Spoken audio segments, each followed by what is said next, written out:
Vous avez acheté ça où la première fois quand cette copine vous en a parlé? Du coup, elle en avait. D'accord. Donc, c'est par son biais que j'ai pu en consommer. En fait, justement, moi, je suis directement passée au plus haut taux sans le savoir. Pourquoi sans le savoir? Parce qu'elle vous a donné ça et elle vous a tout de suite donné le plus fort, ouais. C'est ça. Elle prenait le plus fort et donc j'ai pris par le biais le plus fort également. Donc, c'est pour ça que je ne peux plus m'empêcher de prendre ce taux-là. C'est ce que mon corps me demande, en fait.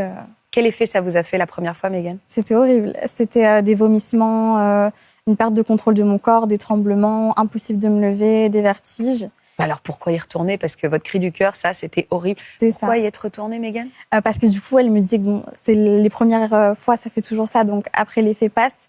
Et moi, j'étais vraiment dans une optique d'arrêter la cigarette et je pensais que voilà, le snus me permettrait d'arrêter. Je pensais vraiment que ce serait une passerelle et que très rapidement, je pourrais m'en débarrasser, mais ça n'a pas du tout été le cas. Du coup. Les effets, ils ont duré combien de temps?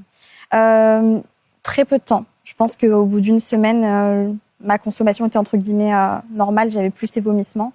Mais encore aujourd'hui, chaque consommation que je fais par jour me provoque des effets.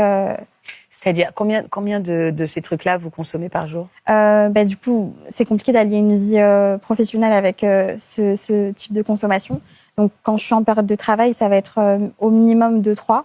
Vous faites quoi dans la vie? Je travaille dans le secrétariat, tout ce qui va être secrétariat standardiste. Donc, quand vous travaillez, 2-3? Ouais. Mais c'est-à-dire le matin avant d'aller travailler, à l'heure du déjeuner et en sortant? Exactement. Et juste, pardon, mais ça se présente, c'est des petits sachets, vous les mettez où? C'est ça, c'est des tout petits sachets comme ça, blancs. La nicotine se trouve à l'intérieur et je les place sous ma gencive, ici. Et vous les... Après, on le chic, quoi? Non, du tout, on le laisse poser. Ah, d'accord, ça se diffuse. Ouais. Ça imprègne... D'accord, ok. Et donc, ça disparaît, en fait. On n'a pas besoin de le jeter après? Si, d'accord, ok. Et est-ce que vous arrivez à aller travailler derrière?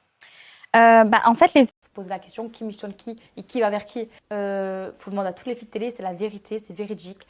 Que franchement, les 3 quarts du temps, c'est les footballeurs qui viennent à nous. Moi, j'ai reçu des messages de footballeurs qui sont reconnus, pas connus, enfin bref, de footballeurs qui jouent dans des très grosses équipes, non vraiment, mais qui sont mariés aussi.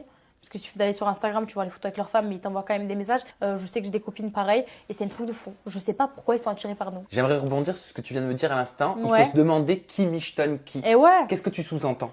Que les footballeurs aiment trop les filles de télé. T'as dit, t'imagines même pas le nombre de messages de footballeurs connus, pas connus, machin, que j'ai reçus. Quand tu dis des footballeurs connus, c'est-à-dire c'est des footballeurs qu'on connaît tous? Oui, il y en a pas mal. Mais qu'on jouait par exemple pour la Coupe du Monde?